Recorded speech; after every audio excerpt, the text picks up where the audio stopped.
everyone. Welcome to the Area Podcast. I'm Josie. And I'm Miffy. And today we're going to be talking about racism in Japan.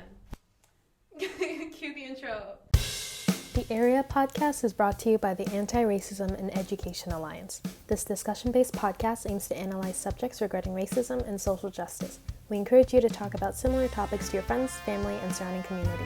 Thank you for listening.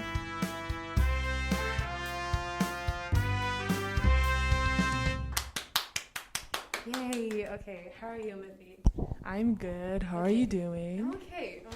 Kind of excited. So, racism in Japan. What are your sentiments about it? I think because we are both history HL students, I think we should start with the textbook controversies. Oh yeah, that's a lot. Okay, so textbook controversies. So the censorship of Japanese history textbook, leading to ignorance of atrocities that Japan has yet to confront. Okay, what do you have to say about that?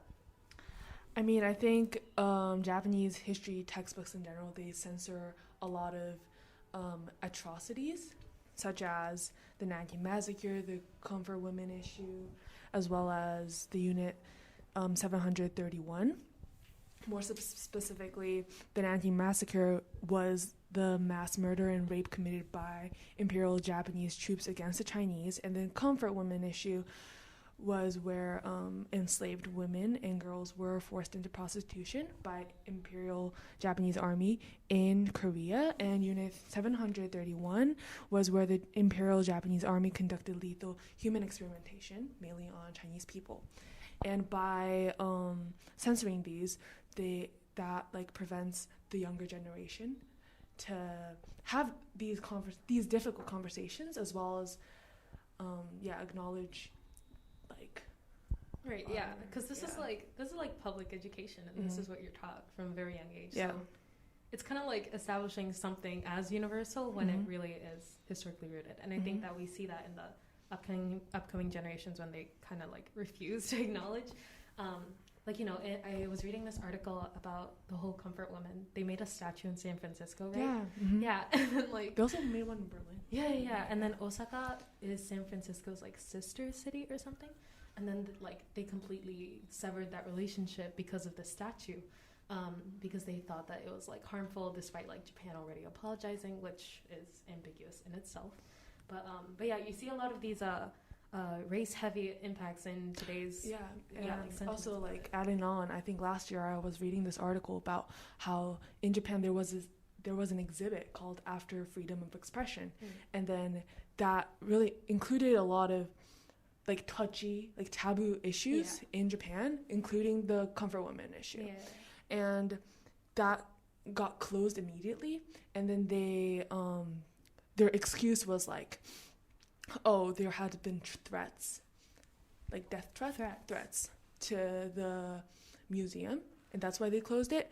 But then the obvious issue there is the Comfort Women issue. Yeah. I mean, it's really scary because you see a lot of conservative, old thought type of people be the main retaliators to not only a very emotional issue, but a very relevant issue in today. Because even so, it's kind of denying, dismissal of a retaliation just because you yourself didn't undergo it. So I think bringing that back to the whole racism in Japan context, it's more of you ignoring, or ignoring is a bad word. More como se dice? Not refusing to acknowledge a fact just because you yourself didn't understand it or didn't go through it. And I think that is not limited to Japan. It's also very globally understood. Yeah. And also I've been to a private conservative Japanese school. I went there in 1st grade and 2nd grade and 6th grade. And in 6th grade we started learning about Japanese history. And we tended to kind of skip over the World War II part because they said the lack of time, but at the same time, it was just that part where we reviewed really quickly. Yeah. And also with the Japanese culture emphasizing obedience to the authority and elderlies, Confucian ideology, I think it's becomes really hard for us to question what's being taught to us. Yeah, it's interesting for sure. Okay, so this is even keep in mind, this is only racism in terms of like East Asia. Yeah. So when you open it up, it's a whole new bag of worms, as they say. So let's talk about stereotypes. Yes. In Japan, here we have a stereotype of the gaikokujin. So a lot of it is being loud, ostentatious, informal, just because they may not necessarily be following the etiquette that Japan has. There's a lot of conformity here, like speaking on trains, small things like that.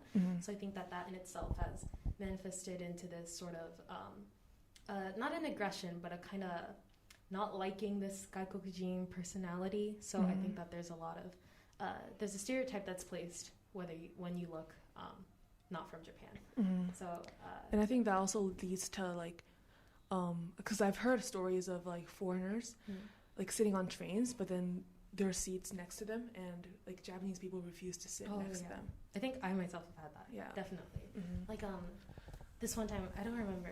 It was like in middle school. One of my teachers said that there was a Japanese girl doing their makeup on the train, and then she sat in front of her. So then she herself started doing makeup on the train. They were both running late, but then this old woman decided to berate her instead of the Japanese woman. And this might have been a coincidence, of course, but there's always that question of, oh, what if this was like an appearance issue more than like, oh, she didn't see the other woman issue. So I think there's also discussions about that that need to be had, essentially. Okay, let's talk about the kanji of gaikokujin as well. I mean, the kanji itself, it's gaijin, and then gai stands for outside, and jin is like people. So you can like see the xenophobia right there. And it might not have been questioned earlier on. Like Japan's an archipelago, right? Like it's an island. So I understand the whole notion of us versus them, right? Yeah. There's a whole ocean separating. But I think in today's international context, when you look at gaikokujin, there's already a connotation there that you kind of don't really acknowledge. So that in itself is something that exists in our society. Also residency cards. So here they're called alien cards. Again, it feeds into this whole like xenophobic sentiment of outsiders. So yeah, that's sad. But I feel like we're working towards some change. Okay, let's move on to lack of integration. So outsiders, people of color, white people even are a very small minority in Japan. The biggest population is in Tokyo.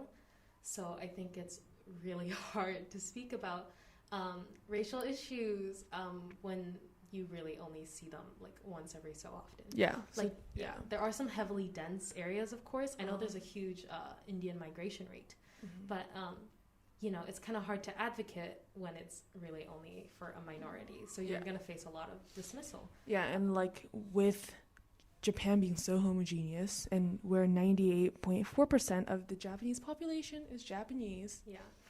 I mean, you're gonna. Yeah, it's expected. Yeah. Like I wouldn't 100% expect every single Japanese person to be cautious of things they do or things they say, but I think dismissal is expected. I just don't think it's necessarily warranted. There are a lot of old people in Japan, but you'll see that like some like. Okay, this is me speaking 100% personally, but most old people aren't the issue for me.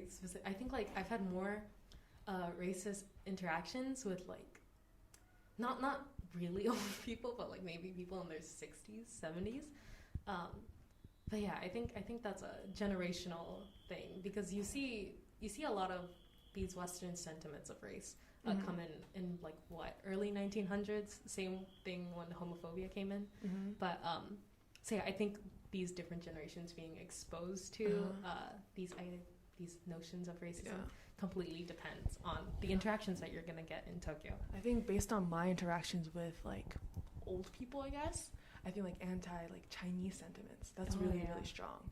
And it's like if you're misidentified as a Chinese, we're like instantly so offended, because we have this image of Chinese people being loud.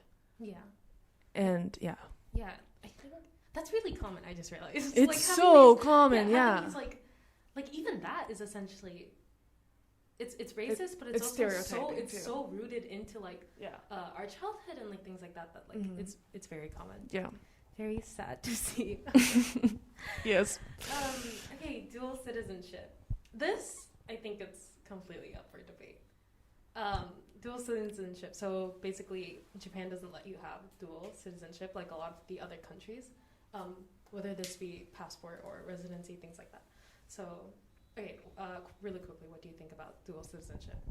I think, like, because we're in in an international school, we see a lot of half people, like hafu, and by saying like hafu, that's very, how do you say it? You know what I mean? Yeah, it's kind of limiting. Yeah. And you're saying, oh, you're half this and half that. Yeah. Yeah, it's not like your whole... Yeah. And that's why I've had friends who struggle with that identity a lot, right? Yeah. Because in Japan, you're going to be like, oh, you're not Japanese. Like, go back to wherever. Okay, let's talk about that real quick. Yeah. So, the whole being half thing. Yeah. I think, okay, first of all, being Asian, like white and Asian, and being black and Asian are completely different experiences in itself. I also think that both ways, however, like both identities, you're never, like in today's Tokyo society, you're never going to be considered fully Japanese. Like no one's going to look at you and be like, that is a Japanese person. Like no one is a strong word, but just in general, I think that Japan's too homogeneous, like you said. There's too many, it's very much, Japanese people look a certain way, and I feel like if you don't follow that criteria, even if you are, let's say, 100% Japanese, like me, like people think I'm not Japanese, so that's why when I went to a sushi restaurant the other day, like people, like someone thought I was like Taiwanese, and then they keep on speaking English to me, and I keep on like talking to them in Japanese. They just don't get that I speak Japanese, even though I look Japanese. And like it's just a frustration. Like it's not like an issue that you can solve overnight, because it's a constant reminder that you yourself, that some people may consider that you don't 100% belong here. Yeah. And even if you speak fluent Japanese, even if you follow the etiquette, that part of you, like your skin color or your nose or whatever, is gonna keep you from being completely blending in. And I think that in Tokyo, this whole notion of being the same as everybody else is very common. Like you see all the suits and like all the trains and stuff. So that's why it's so detrimental, because like those like half people, they're they can never like embrace their full identity. You know what I mean? Yeah. I think with like third culture kids, it's really hard to like more like I don't like saying half. I know. That makes me feel like I'm missing another half. Yeah. But also, it doesn't make sense if I were like, ideally I would like to be like one, like a smoothie, like a perfect blend. But you know, even like let's say I went to Africa or Venezuela, like I wouldn't be 100% like accepted, not accepted, but like they would notice. And I think that notice is what bothers you, because like in general, it's just I don't know how to say this. Like it's always going to be there. And for somebody who's fully Japanese, who looks fully Japanese, it's never going to be there. Yeah. Like even if you were born and raised in Japan. And I think that's a really hard thing to realize when you're a third culture kid and with any other nationality, because it's a sense of belonging that's challenged, and also your sense of identity. So a lot of us international school kids, I'm sure, have had this struggle at one point or another. Yeah, definitely. But Okay. So do you want to talk about the governor of Tokyo? Koike-san. Yeah. So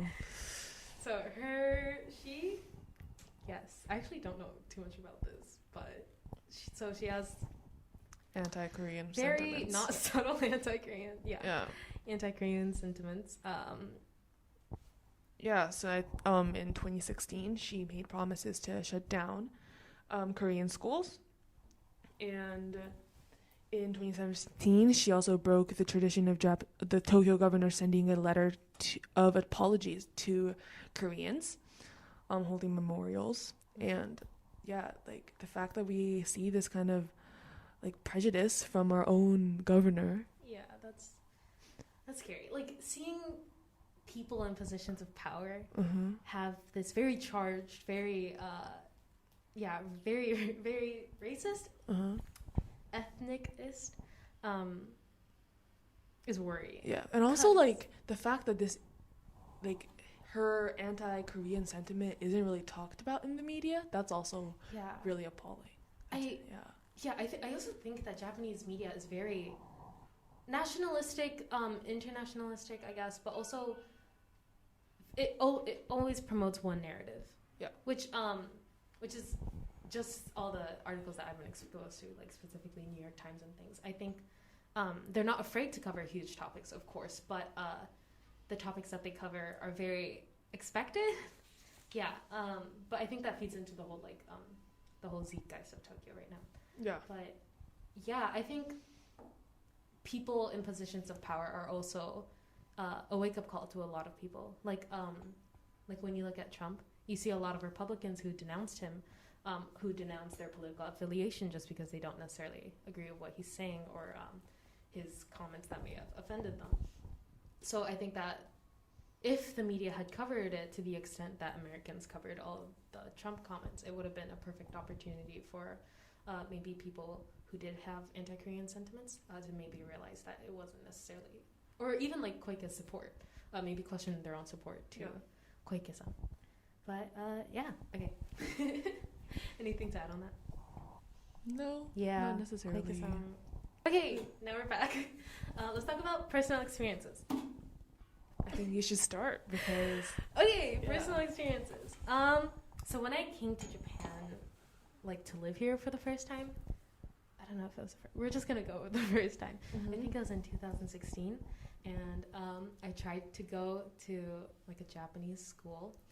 But I remember this one kid came up to me and he made like these monkey ears and was like, "This is your president."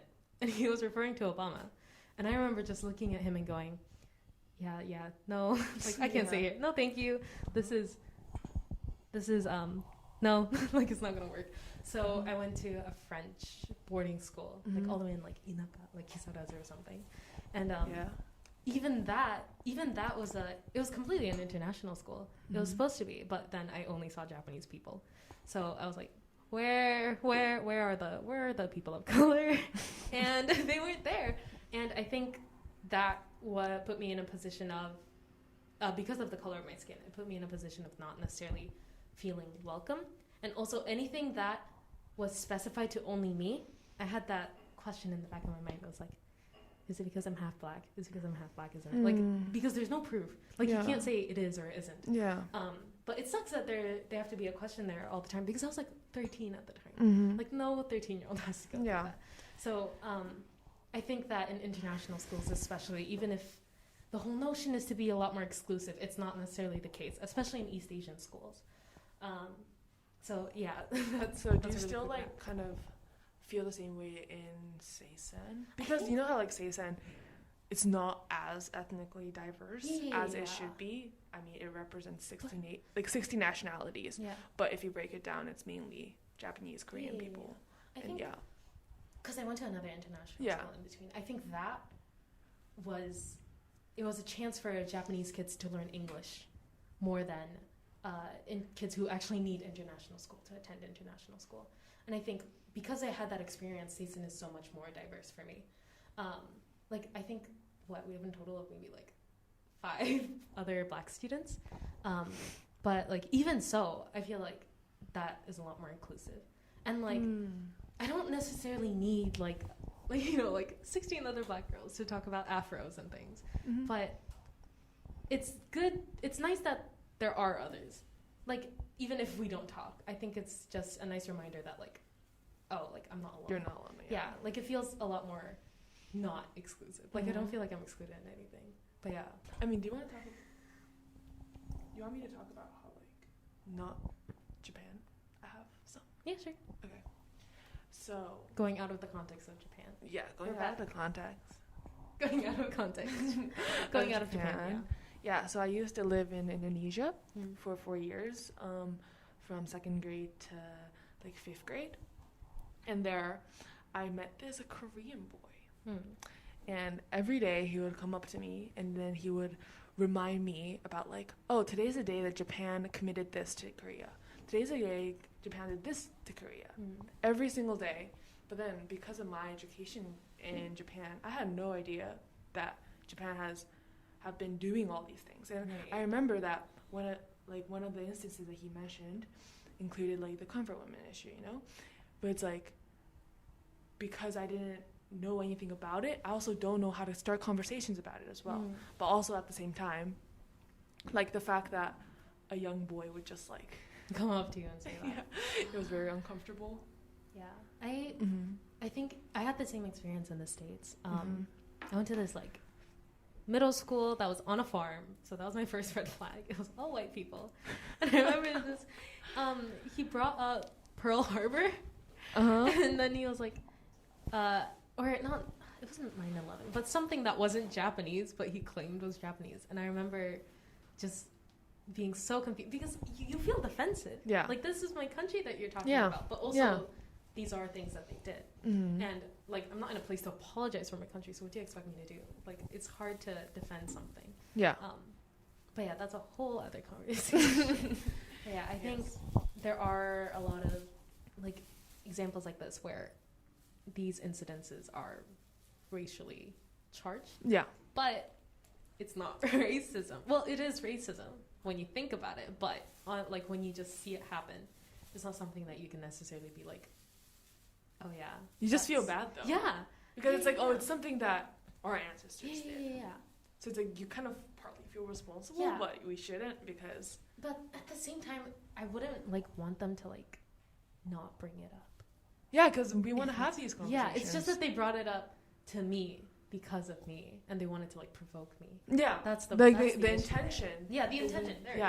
The motivations are bad. So yeah, the motivation.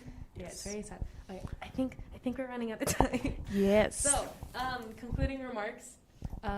We could talk about racism in Japan forever. I think there's a lot of history behind definitely. It. I think in our social circles, there's a lot that we don't see as well. So take that with a grain of salt. Apart from that, thank you for listening or watching. Okay, bye. Bye.